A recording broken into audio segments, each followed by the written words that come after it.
La entrevista contextual. Los sábados cada 15 días, un invitado experto hispanohablante en terapias psicológicas de tercera generación. DBT y su intervención en el estrés postraumático. Ese es nuestro tema del día de hoy en la entrevista contextual, el programa que trae a expertos en terapias psicológicas de tercera generación y nos invita a conocer los abordajes más actuales de la psicología clínica. DBT y su intervención en el estrés postraumático. El día de hoy nos acompañará Ani Boscayán, una experta de Argentina, quien estará con nosotros conversando acerca de la DBT y sobre todo del estrés postraumático, cómo poder abordar a estas consultantes que presentan estas dificultades a través de un hecho traumático, y pues ella nos va a ayudar a conocer un poco acerca de esta temática como tal. La entrevista contextual es un programa que se transmite cada 15 días desde el año 2023 y traemos un tema distinto y a un invitado de los 21 países de habla hispana.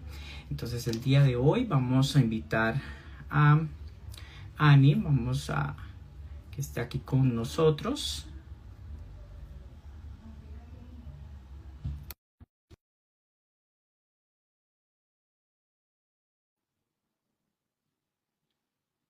Ya estamos esperando que Ani esté con nosotros.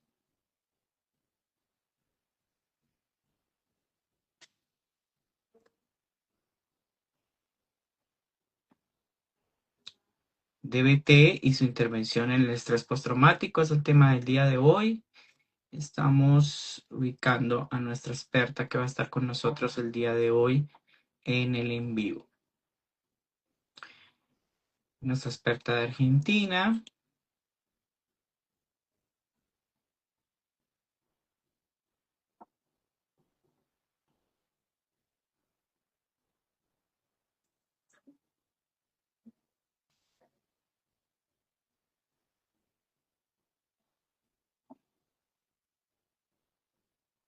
Estamos esperando a Ani.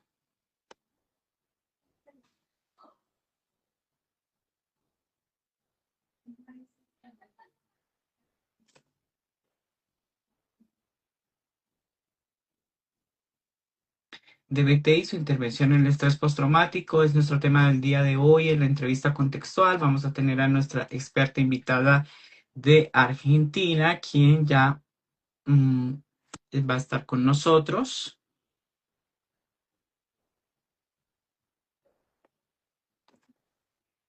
No sé si Ani esté por allí.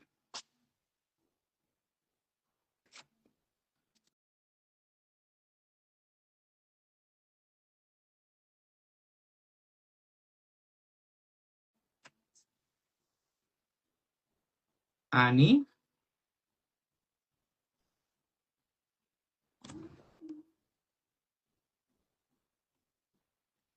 Bueno, estamos esperando.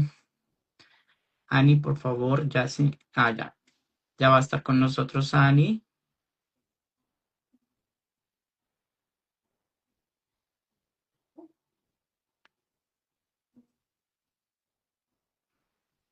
Ani, por favor, ¿nos envías la invitación nuevamente?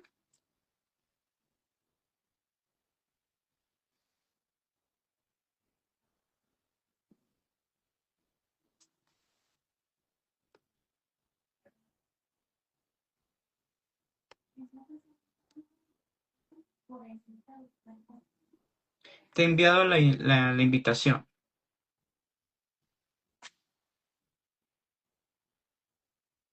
Listo, parece que ya estamos. Ok, bienvenida. Muchas gracias por estar aquí. Muchas gracias a vos por la invitación. Al contrario. Bueno, primero vamos a hacer la presentación de nuestra experta del día de hoy, recordando que nuestro tema es la DBT y su intervención en el estrés postraumático. Está con nosotros Ani Boscayán, quien es licenciada en psicología por la Universidad de Buenos Aires.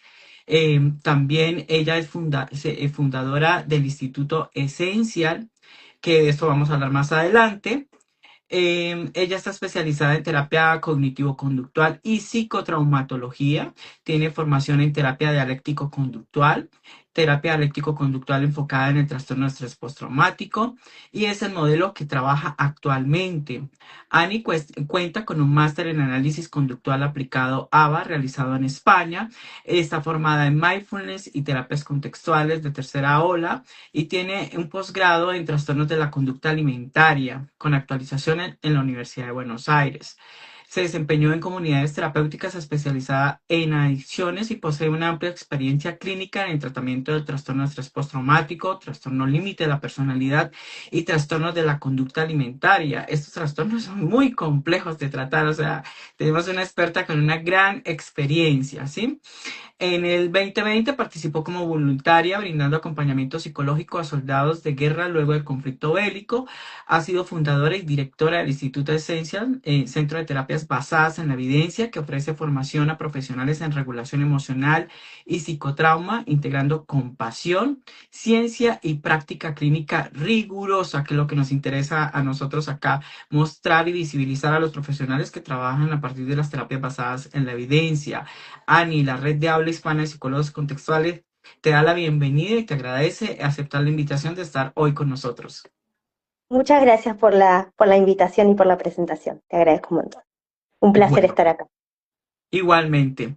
Bueno, Ani, para poder iniciar esta entrevista, para nosotros sería muy importante y para el público que nos escucha ahora y nos va a escuchar después, poder definir qué es la DBT, ya sea porque muchos no se han familiarizado aún con la DBT, muchos psicólogos y psiquiatras empiezan a moverse y a inquietarse sobre la DBT. ¿Cómo podrías definir la DBT? Bien, la terapia dialéctico-conductual o DBT es un tratamiento creado por Marsha Linehan para pacientes con alta desregulación emocional y autolesiones, además de intentos de suicidio. Este tratamiento tiene el corazón en la dialéctica. La dialéctica es cuando dos opuestos pueden convivir al mismo tiempo, y estos dos opuestos son la aceptación y el cambio, ¿sí? Marsha Linehan hace énfasis en esto de la validación. Primero, validar el sufrimiento de la persona antes de enfocarse al cambio. ¿Qué pasaba anteriormente con las terapias? Por ejemplo, la terapia cognitivo-conductual estándar, lo que hacían en los tratamientos era intentar que el paciente cambiara. ¿Qué pasaba? Los pacientes abandonaban el tratamiento y los terapeutas terminaban totalmente frustrados. Bien, a partir de ahí Marsha Linehan invita a validar primero al paciente y a partir de esa validación, que es el corazón, permite el cambio. Excelente. ¿Qué otra diferencia podríamos encontrar con otros modelos de atención en el estrés postraumático, por ejemplo?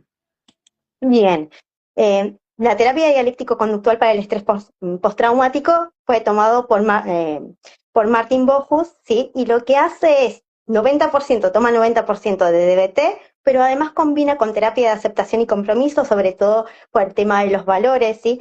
Él usa la metáfora del nuevo y viejo camino, que es muy parecido a la Matrix, ¿sí? Lo que hace es, por un lado, mostrar el mundo interno y por el otro lado el mundo externo, que está compuesto por comportamientos, y el mundo interno por todo lo que tiene que ver con valores, pensamientos, ¿sí? Y lo que hace es usar las habilidades como el corazón para pasar del camino viejo, que es el camino que están los pacientes acostumbrados a tener, de autolesiones, de adicciones, de, todas estas conductas problema que tienen, como, que son la manera de sacarse el sufrimiento, ¿no? Y el nuevo camino, que es el camino de los logros, las metas, los valores, para poder progresar. Bueno, la diferencia también es que en la DBT, tanto para el estrés postraumático como la DBT estándar, está compuesto también por habilidades, donde no decimos al paciente tenés que hacer esto o al consultante tenés que hacer esto, sino le enseñamos, porque si le decimos tenés que ahora actuar de esta manera es bastante invalidante, porque estamos actuando como su ambiente. En cambio, si le decimos, mirá, la verdad que así como venís manejándote, es entendible, se entiende por el sufrimiento que tenés, sin embargo, hay nuevas maneras de hacer cosas, ¿sí? Hay nuevas conductas que se pueden tener y te las voy a enseñar, no te voy a pedir que las hagas por vos, es totalmente diferente. Además de que los terapeutas que trabajan con DBT, bueno, tienen el grupo de contención, ¿no? Las asesorías, el grupo de DBT, donde todos los profesionales se reúnen para justamente hacer supervisiones, contenerse mutuamente. Eso es súper importante porque, como decías anteriormente, son bueno, iba a decir pacientes complejos, son tratamientos complejos. Exacto. Bueno, Ani, cuando tú hablabas de esto de la invalidación, y de intentar decirle al paciente que cambie eso que él hace. Antes de esto, y desde la DBT se revisa también también cuál es la función que cumple ese tipo de comportamiento, más allá de que si es malo o bueno, Totalmente, cuál es la totalmente. función que cumple. Totalmente. Muchas veces se ha llegado a decir, ¿no?, a los pacientes que son manipuladores, que lo hacen porque quieren mentir, y la verdad que no sirve para nada eso. En vez de estar etiquetando a las personas que en el tratamiento no nos sirven absolutamente para nada, lo que tenemos que ver qué es lo que el paciente quiere lograr con eso, qué es lo que le pasa, por qué, el para qué, ¿no? El análisis funcional. ¿Para qué el paciente está haciendo eso? ¿Para qué se lastima? No, está manipulando al novio para que venga. No, en realidad la paciente está desesperada, no está tolerando el malestar que está sintiendo. Puede ser que necesite la cercanía de su pareja, pero decir que es una manipuladora o es un manipulador, la verdad es peyorativo y no nos ayuda en nada. Entonces, ver qué función cumple esa conducta, qué hace esa autolesión, qué hace ese grito, qué hace esa conducta problema por el paciente. A partir de Claro. ahí sí podemos actuar. Sí, no sé por qué en los países hispanos hay unos psicólogos, y yo creo que esto es por falta de formación y de escuchar a expertos como tú, esto se cae como en este error de decir, es que y decírselo a los pacientes, es que el comportamiento no es adecuado, ¿sí? Entonces, imagínate decirle esto a un paciente y es totalmente invalidarlo, pero cuando buscamos el por qué se comporta así y también le mostramos nuevas formas de poder incorporar conductas, acciones, pues creo que es más adaptativo para el paciente. ¿Crees que esto podría ser positivo? Sumamente positivo. Tengamos en cuenta que más con pacientes con trastorno de estrés postraumático complejo, que ahora este diagnóstico está en la CIE-11, ¿no? Que son pacientes que muchas veces crecieron desde chiquitos en ambientes súper invalidantes, ¿sí? Donde pasaron abuso sexual desde chiquitos, maltrato físico o negligencia. La negligencia es eso que tenía que pasar y no pasó, no hubo cuidados. Entonces, esas personas crecen con miedo a las relaciones interpersonales. Su trauma, su situación traumática es la relación interpersonal. Entonces, es muy difícil que actúen eligiendo en esas relaciones. Claramente lo que van a terminar haciendo es alejarse o acercarse intensamente a esas personas, ¿no? Y porque justamente es el peligro la persona. Suelen ser evitativos, necesitan la cercanía, pero al mismo tiempo tienen miedo a la cercanía. Entonces es ahí en las relaciones interpersonales donde más problemas suelen tener. Y bueno, somos seres sociales, entonces una persona que no puede interactuar de manera adaptativa, de manera, bueno, va a tener bastantes inconvenientes y no se va a sentir satisfecho con su vida. Y justamente el objetivo final, tanto de la terapia dialéctico-conductual estándar como la de BT-PTCD de Martin Bohus, no es solamente que el paciente no tenga sintomatología del TEP o no tenga desregulación emocional, ¿sí?, sino que construya una vida que valga la pena ser vivida. Y yo desde Esencial también lo digo, o sea, la libertad, yo siempre a mis pacientes les digo eso, lo que yo creo que es lo más importante que tenemos es la libertad. Cuando uno elige, no reacciona, sino responde a las cosas, ya es un montón, ya es una batalla ganada. Bueno, Ani, pero hablemos un poco de esas manifestaciones, a partir de tu experiencia, cómo se ven reflejados esos síntomas en el estrés postraumático cada vez que atiendes a un consultante con estas características. Bien, además de la sintomatología del TEP simple o lo que es el TEP clásico, lo que se ve en el TEP complejo son justamente autoconceptos muy negativos. Estas personas no tienen pensamientos de hice esto mal, soy malo directamente, soy asqueroso, no sirvo para nada. Tienen como unos autoconceptos de desprecio hacia ellos mismos, ¿sí? Entonces se manejan por la vida creyendo que no valen nada, que no sirven para nada, y es muy difícil presentarse en la sociedad de esa manera, por un lado. Por otro lado, una incapacidad de gestionar las emociones, lo cual repercute en todos los ámbitos, ¿no?, de la persona. Y por otro lado, lo que comentaba antes y que es resultado de todo esto también, esto de que las relaciones interpersonales están totalmente dañadas, porque la persona, el trauma, el trastorno de estrés postraumático complejo es un trauma interpersonal, es un trauma en las relaciones. Las personas sufrieron daño de los adultos que los tenían que cuidar, de sus cuidadores principales por lo general. Entonces es muy difícil, si la persona que me tenía que cuidar fue la persona que me dañó, ¿cómo voy a fiarme, cómo voy a confiar de un otro, ¿no? Entonces ahí está el problema. Esos son Ani, los tres grandes. acá me surge una duda y es, cuando hablamos de estrés post-trauma, hay una tendencia en nuestros países hispanos a hablar de la víctima, ¿sí? Si bien es cierto, en los escenarios jurídicos, el término pues es necesario en algunos casos, como en el caso de posible abuso, pero qué tan beneficioso es esa etiqueta de víctima cuando, bueno, he escuchado a algunos expertos que nos dicen, por ejemplo, en otros países como Costa Rica, ya han retirado ese término de víctima y entonces hablan ya de personas que han experimentado un hecho X o Y, ¿sí? Perfecto. Entonces, Me ¿tú, encanta. tú qué opinión tienes frente a esto? Me encanta la pregunta que haces. Claro, víctima coloca a la persona en un lugar pasivo, ¿no? Como que le pasaron cosas como si no pudiera hacer nada con eso. A mí me gusta mucho la palabra sobreviviente. Es como si alguien hubiera ido a una guerra y viene con marcas, un montón de marcas, pero sobrevivió a todo eso. Entonces, la sintomatología que esa persona presenta no es más que los cambios que hizo su cerebro, las adaptaciones que hizo su cerebro para permitir a esa persona que sobreviva. ¿Sí? Entonces, despatologizamos un montón ahí. O sea, no es lo mismo decir que la persona eh, tiene un trastorno X que decir, bueno, tu cerebro se adaptó porque estaba en amenaza constante, había peligro por todos lados, entonces tu cerebro para sacarte adelante, para permitirte sobrevivir, hizo todos estos cambios y gracias a tu cerebro ahora estás acá, ahora estás vivo. Entonces la palabra sobreviviente a mí me gusta mucho más y creo que coloca en otro lugar a la persona. Ok, bueno, ¿y cómo se adapta, cómo llega a adaptarse la DBT para tratar el estrés postraumático?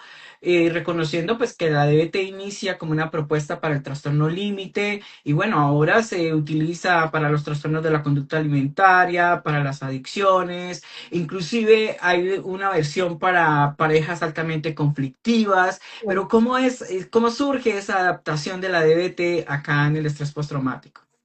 Bien, Martin Bocuse lo que observó es que más del 80% de la población que estaba con trastorno límite de personalidad o con el diagnóstico tenía vivencias traumáticas desde la infancia, violencia física, abuso sexual. Él hizo investigaciones en ambientes hospitalarios y aplicó herramientas para trabajar el estrés postraumático en esta población de mujeres en general con abuso sexual en la infancia. Y lo que notó es que la mayoría de las mujeres sin hacer DBT estándar, tomando las habilidades de DBT, pero aplicando eh, las habilidades para trabajar trauma en sí, en el de estrés postraumático, reducían significativamente la sintomatología de TLP también. Entonces, él lo que usa muchísimo es la exposición episódica, llama él, porque no es la exposición prolongada, no dura 45 minutos, una hora como solemos hacer en exposiciones prolongadas, sino que los episodios que tienen más carga emocional, los peores episodios que aparecen más en flashbacks y que más malestar traen al paciente. Son esos episodios que se trabaja asistido con las habilidades de la terapia dialéctico-conductual, como tolerancia al malestar, para que el paciente no se disocie ni salga de su ventana de tolerancia. No sé si te respondí, si hay algo que Sí, no te respondí. sí, no, pero podrías ampliar un poco más sobre la estructura de la terapia, teniendo en cuenta, podríamos aclarar algunas dudas, ¿no? De si hablamos de intervención individual, intervención grupal, teniendo en cuenta que el protocolo de BT considera que pues hay algunos espacios grupales. Entonces, como cuál sería esa estructura como para dejar un poco movilizados a nuestros profesionales, ¿no? Porque este es un tema tan amplio que una hora no nos alcanzaría para poder profundizarlo, pero cómo profundizar un poco más en lo que es la estructura de la terapia.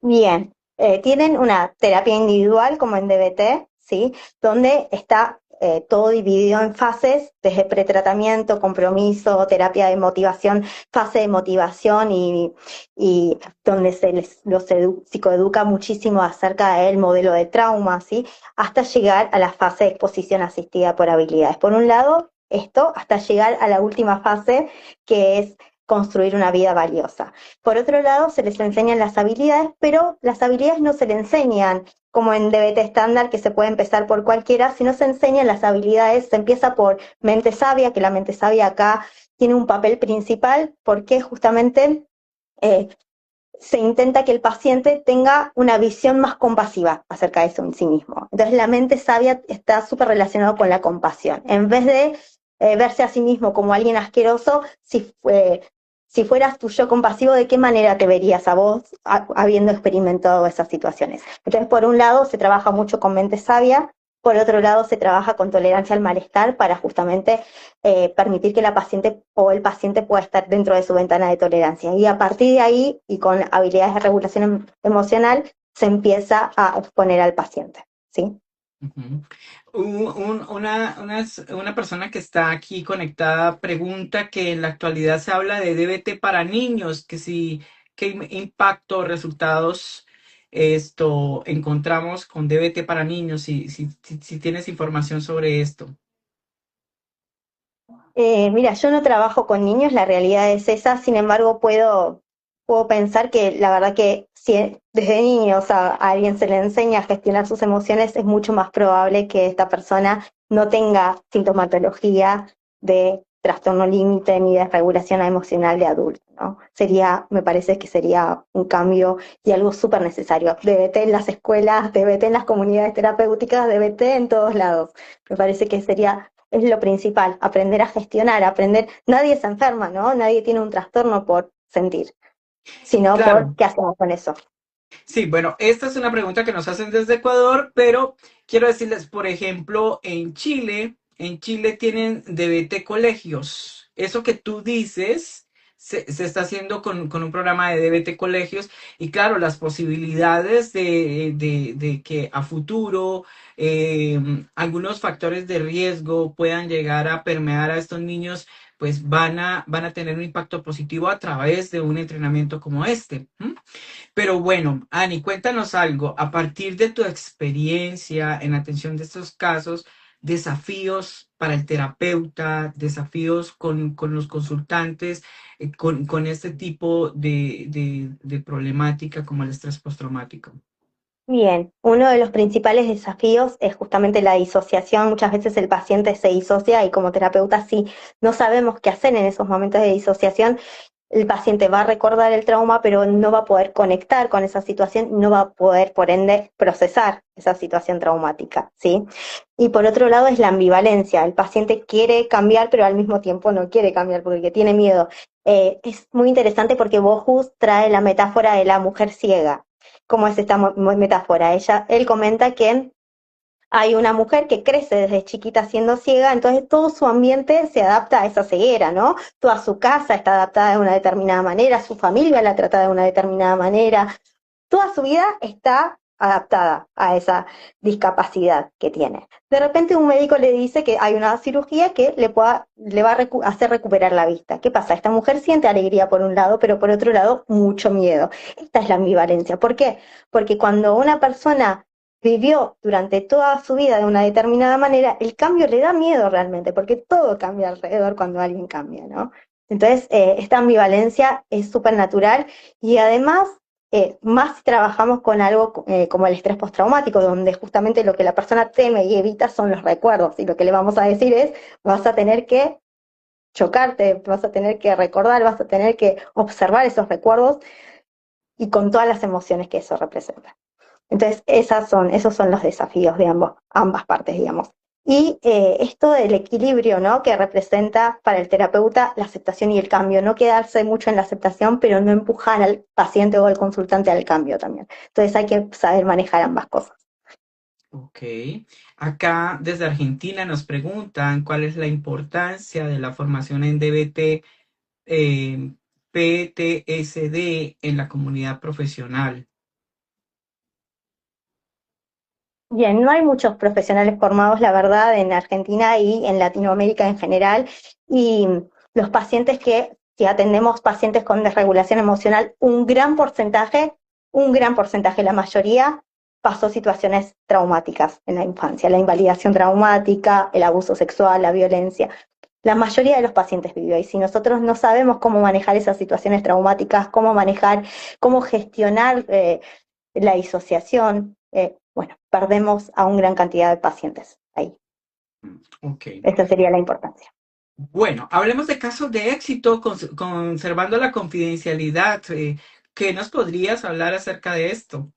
Bueno, esto nos viene súper bien porque justo hace poquito una paciente mía escribió un libro, obviamente se puso un pseudo nombre, digamos, Alma Puentes, donde describió todo el tratamiento que hicimos. De hecho, el libro lo regalamos a toda la gente que nos escribió, se lo regalamos porque Eh, nosotras con Alma, la voy a llamar Alma que ella quiso así, desde que empezamos el tratamiento empezamos a armar un diario, que ese diario después lo transformamos en un libro, en un ebook, que es toda la historia del tratamiento. Ella era una paciente que estaba bastante sola, no se relacionaba con nadie justamente porque había tenido una historia traumática de abuso sexual, de maltrato en la infancia y las relaciones interpersonales le daban miedo. Tanto miedo que ella decía que no era miedo, que no tenía ganas de relacionarse, pero en realidad cuando bajó este miedo, cuando empezó a dejar de tener flashbacks, cuando empezó a poder dormir mejor, porque no podía dormir, había tenido anorexia, una paciente con mucho sobrecontrol emocional, aparte de descontrol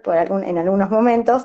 Cuando bajó todo esto, esta paciente empezó a poder relacionarse y armar una red de amigos muy cercanos que se transformaron en su familia, porque de la familia se tuvo que distanciar por diferentes motivos que tenían que ver con estas situaciones justamente traumáticas que ella había vivido. Pero la verdad que ella actualmente está trabajando, estudió algo que le gusta, tiene una red de apoyo, así que construyó una vida justamente valiosa.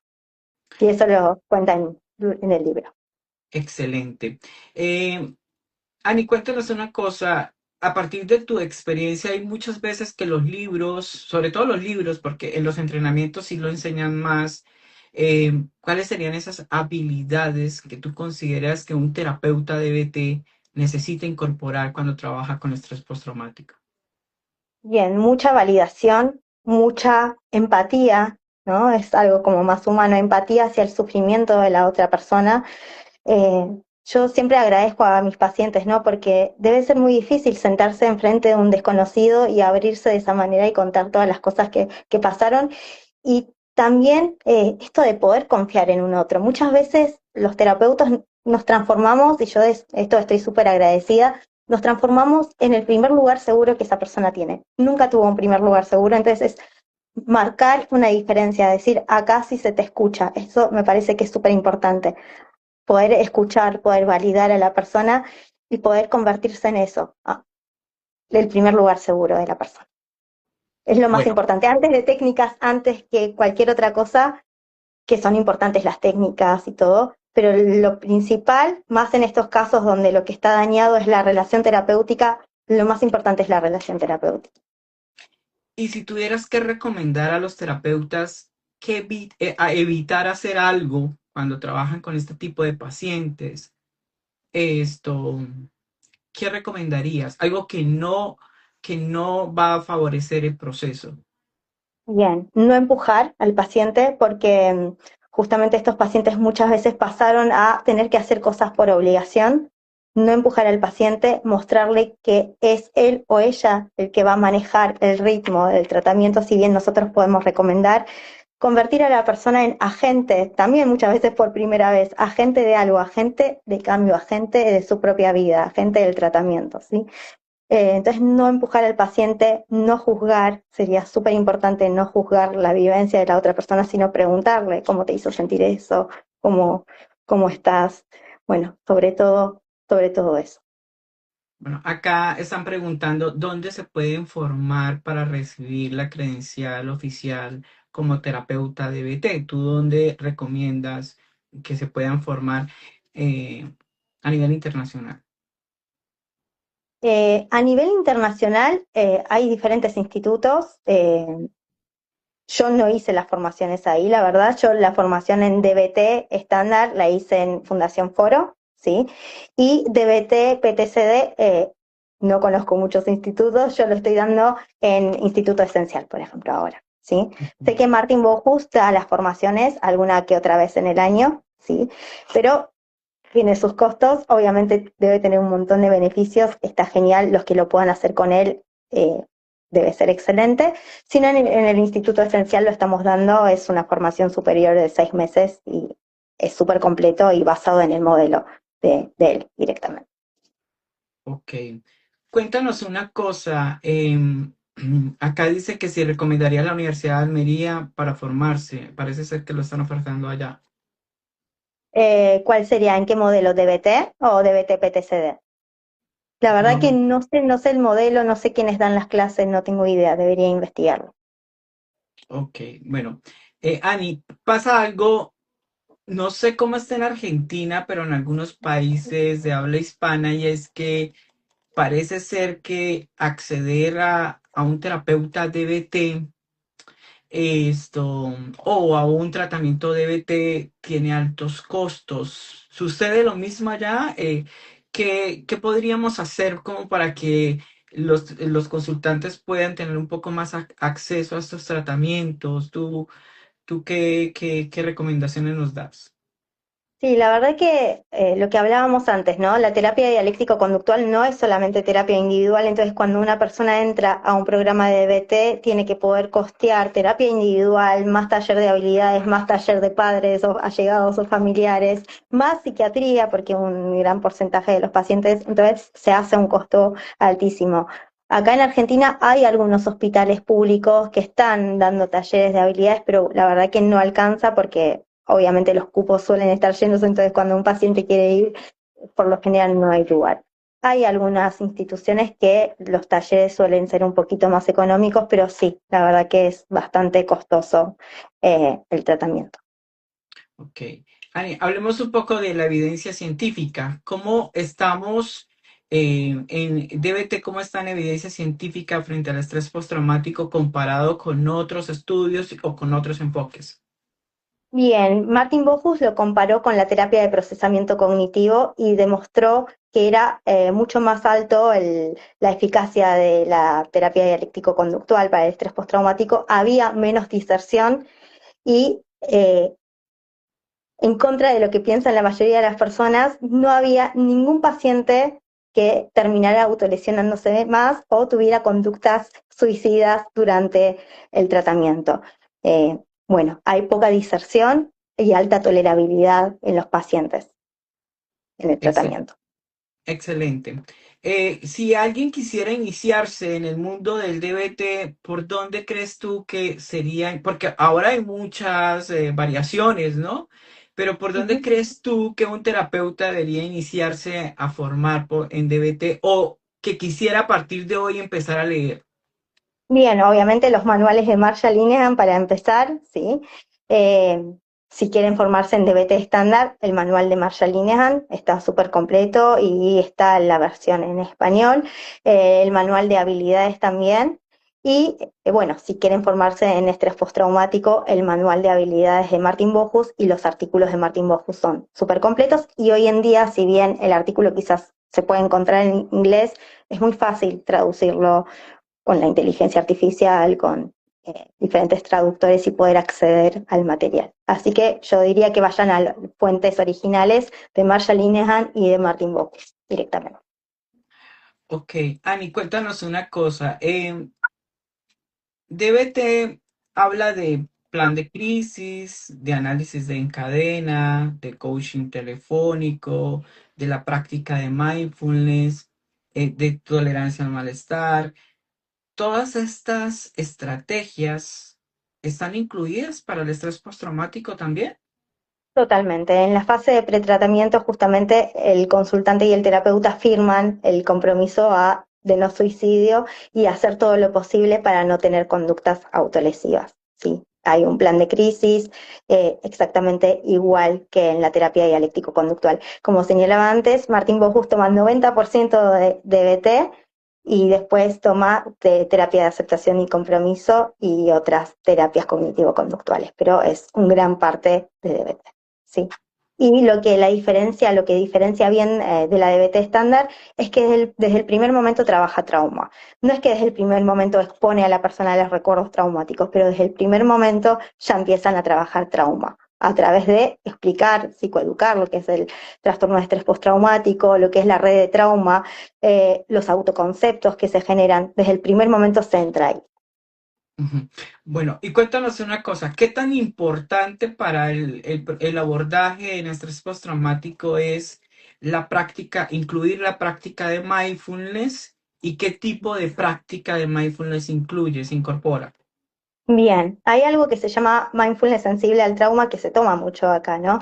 Porque si bien la idea es conectar al paciente con uno mismo, es muy importante tener en cuenta que conectarse con uno mismo, conectarse con las sensaciones desde un primer momento puede ser muy abrumador. Entonces es súper importante empezar desde un primer momento con mindfulness, pero estar observando mucho al paciente, estar dándole técnicas de anclaje, ¿sí? Para que el paciente justamente no salga de su ventana de tolerancia. Es importante conectar al paciente, pero al mismo tiempo tratar de que no se pierda con los flashbacks, con las intrusiones, para que no sea contraproducente.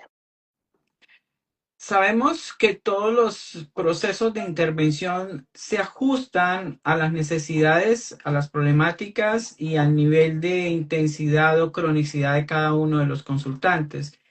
Pero, ¿has podido encontrar un estándar de qué tan amplia es la duración, número de sesiones? Por ejemplo, número de sesiones semanales que se recomiendan y en cuánto tiempo de duración has encontrado algunos de estos casos.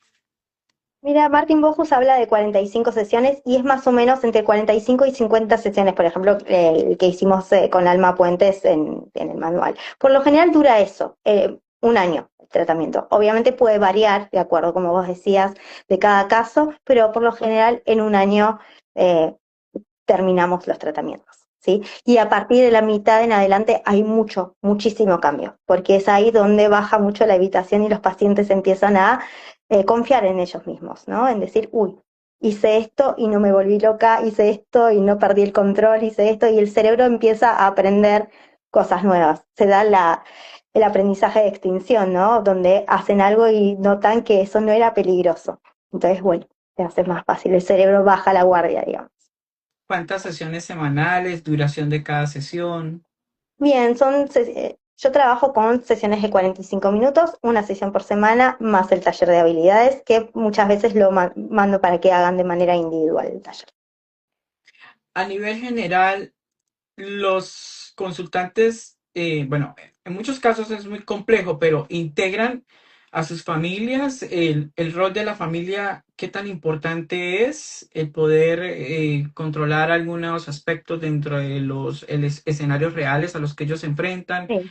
¿Nos podrías ampliar información sobre esto? Sí, el control de contingencias obviamente es súper importante, ¿no? Igual que en la terapia dialéctico-conductual estándar, enseñar a las familias, a los que se puede, ¿no? Claramente hay familias que hacemos que el paciente se aleje, algunas familias, pero con los que sí se puede trabajar, se trabaja mucho el tema de la validación, explicarle cómo funciona el cerebro de esta persona, qué es lo que, por qué se dispara de esa manera, bueno, y qué hacer frente a las situaciones, no reforzar quizás las conductas desadaptativas, pero no invalidar la emoción. Entonces, para los familiares también tienen que aprender a hacer este equilibrio que a veces parecen malabares, ¿no? Entonces, no refuerzo la conducta, pero valido la emoción. Entonces, enseñarle todo eso es fundamental, porque el contexto tiene que cambiar para que la persona pueda también cambiar, ¿no? Bueno, a veces lo que tú decías, no es fácil para los consultantes poder abrirse en frente a estas situaciones tan complejas que han experimentado. ¿Qué pasa cuando y cómo atiendes tú y qué recomendaciones das a los terapeutas cuando dentro del proceso te llegas a encontrar con un paciente resistente a continuar, resistente a poder seguir intentándolo porque no es fácil? ¿Qué recomendaciones das a partir de tu experiencia? Bien, hay una ficha de Martin Bojus, es muy buena tu pregunta, que es justamente trabajar esta relación que se va a dar con el profesional. Seguramente se va a dar. Las relaciones interpersonales son peligrosas para las personas con trauma complejo, entonces seguramente esto se va a ver en la relación terapéutica. Entonces se anticipa todo eso. Hay una ficha que es anticipar qué cosas pueden pasar.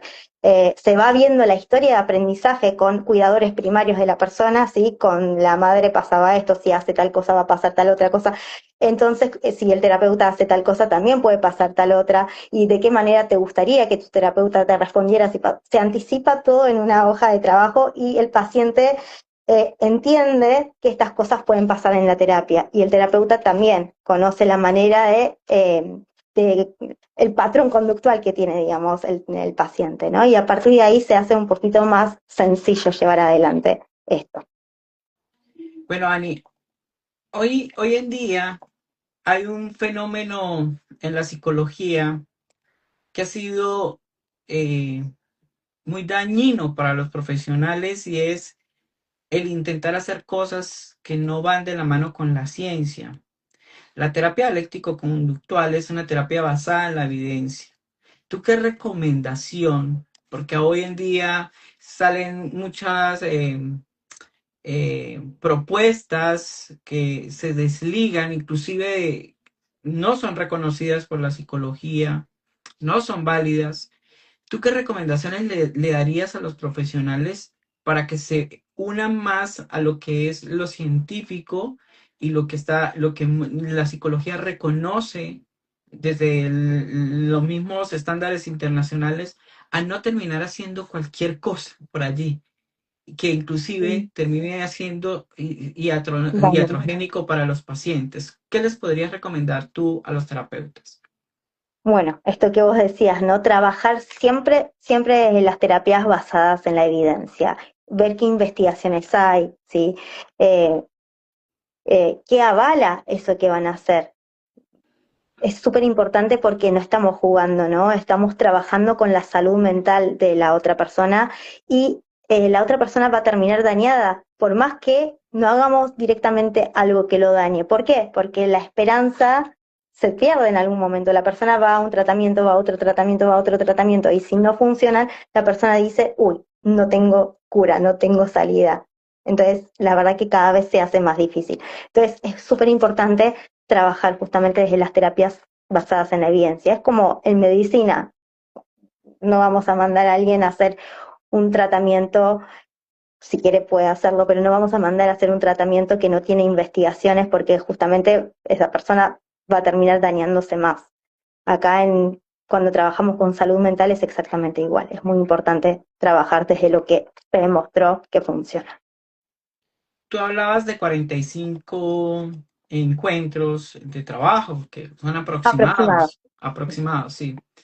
Pero más allá de esos 45 encuentros, ¿qué es lo que va a encontrar el terapeuta y el consultante para decir, ya estoy dado de alta, voy a continuar sin terapia? ¿Qué encuentras tú en esos pacientes y ellos qué encuentran en ese proceso? Bien, libertad, voy a decir primero, y segundo te voy a explicar a qué me refiero con libertad, ¿no? Donde la persona empieza a poder dormir, poder comer, elegir cuándo dormir, elegir qué comer, empieza a construir relaciones, empieza a elegir cómo responder a esas relaciones, empieza a poder construir una vida valiosa, ¿no? Empieza a tener un proyecto de vida. Ahí podemos decir, bueno, la persona está para darse de alta, no tiene intrusiones, no tiene flashbacks, los recuerdos ya son recuerdos y no son situaciones que descontrolan a la persona puede elegir cómo actuar frente a diferentes situaciones en vez de desregularse o disociarse y desconectarse de sí mismo. Ujú. Ok, bueno, Ani, cuéntanos una cosa. Tú como directora de tu instituto, qué oportunidades estás brindando a los profesionales de formación? ¿Qué espacios tienes de consulta, de atención, artículos, libros? ¿Qué tienes para poder ofertar a la comunidad? Bueno, nosotros estamos trabajando desde todas las terapias que se enfocan en gestión de emociones desde la terapia dialéctico-conductual y especialmente enfocado a lo que es psicotrauma, ¿no? Estamos también trabajando con exposición prolongada. Actualmente hay una formación superior en exposición prolongada, totalmente asincrónica, y por otro lado, que para mí es el corazón del instituto, es el modelo de Martin Bohus. Está la formación superior de Martin Bohus, que también es totalmente asincrónica, aunque también hay encuentros mensuales donde podemos compartir dudas, podemos supervisar a algún paciente o podemos charlar de algún caso ficticio también para justamente llevar más a la práctica la teoría, Ok. sobre todo. ¿Tienes tu página web donde te podemos encontrar? Sí, tengo mi página web es www.institutoesencial.com. ¿Y tu Instagram? Instituto-esencial. Ok. ¿Tienes atención en línea? Atiendo totalmente online, sí tenemos una red de profesionales que atendemos online, y también brindamos formaciones a acompañantes terapéuticos a través de Nadie Sale Solo, ¿sí? Que es otro grupo que tenemos y trabajamos ofreciendo a los acompañantes terapéuticos y a los operadores socioterapéuticos formación en lo que es DBT, en gestión de emociones y lo que es análisis funcional, evaluación funcional. Ani, ¿cómo, a partir de de tu experticia, cómo ves el futuro de la psicoterapia y sobre todo el aporte de la DBT en el estrés postraumático? Bien. Eh, por suerte veo que, por lo menos acá en Argentina, cada vez hay más profesionales formados en terapias basadas en la evidencia. Hace 15 años atrás era mucho más complicado que hoy, y cada vez más profesionales formados en terapia dialéctico-conductual, porque también cada vez vemos más casos de, lamentablemente, suicidios, ¿no? De desregulación, de situaciones que lo requieren. Así que invito a todos los profesionales, a todos, a formarse en lo que es DBT en general, porque la verdad que no solamente ayuda con pacientes con desregulación, sino que también ayuda a prevenir justamente la desregulación, ¿no? Enseñando a los chicos, aprendiendo a validar, aprendiendo a gestionar las propias emociones también. Ani, y eso que tú dices a mí me sorprende sobremanera y que lo he visto, lo he charlado con otros profesionales, es como Argentina hoy se interesa mucho en las terapias contextuales, conductuales contextuales, porque todos sabemos que venían arraigados a a otras El corrientes. psicoanálisis sigue estando, pero está mucho mejor. Exacto, y a nivel internacional se proyecta muy bien Argentina en cuanto a todo lo que están haciendo a partir de terapias conductuales contextuales y bueno, grandes referentes como tú y como otros expertos que hemos venido entrevistando, que tengo que decirlo, muchos de los expertos que he entrevistado en este programa son argentinos y eso me alegra mucho sobremanera A mí porque también. vemos un futuro promisorio en otras formas de atención y en otras formas que en realidad están basadas en eso, en procesos y en procesos de laboratorio, de trabajo continuo, no dejan de lado esos principios, ¿sí? Del aprendizaje, incorporando. Despatologiza eso, ¿no? Muchísimo. Ver al consultante o al otro desde ahí despatologiza un montón. La verdad que me parece que es súper, súper importante y necesario. Claro, y desde la red lo que hemos buscado es eso, visibilizar a todos los profesionales que vienen haciendo este trabajo, un trabajo que es valioso y por eso invitamos a todos quienes están conectados y a quienes van a ver esta entrevista después, que puedan acercarse, revisar las propuestas que tiene Ani y que esto pues eh, sigan allí todos estos ejemplos de que sí nos podemos formar, de que sí, que el paciente se dé cuenta que lo que estamos haciendo es a partir del conocimiento, a partir de la ciencia y a partir de una responsabilidad profesional de brindar un servicio eficaz, acorde a esas necesidades individuales de cada uno de los consultantes. Ani, algo que tengas que quisieras decirle al público sobre este tema, que quisieras que no se terminara esta entrevista sin dar este mensaje, ¿qué mensaje sería? que vayamos todos por una mejor salud mental, ¿no?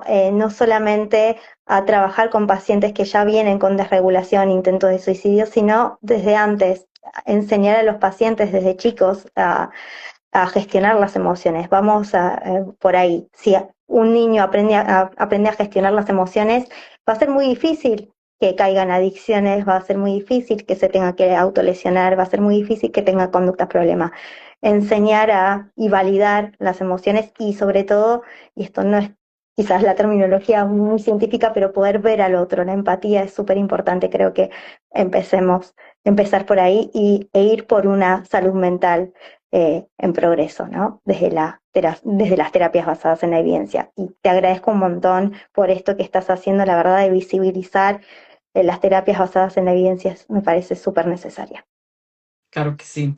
Ani, la red de habla hispana de psicólogos contextuales, te agradece por aceptar la invitación de estar con nosotros el día de hoy y poder conocer un poco, pues, de todo este gran conocimiento y todo este trabajo que vienes realizando. Nosotros esperamos poder apoyarte en lo que sea, lo que requieras. Cuenta con nosotros como red, visibilizar todo este trabajo que has venido realizando, porque nos parece que es muy valioso y para nosotros mostrar que hay profesionales como tú con conocimiento y con toda la apertura para poder mostrarle a otros profesionales que sí es posible entrenarse, que sí es posible trabajar y demostrar que lo que hacemos es ciencia, es muy valioso.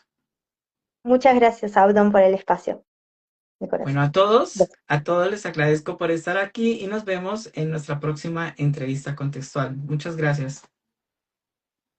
Hasta luego.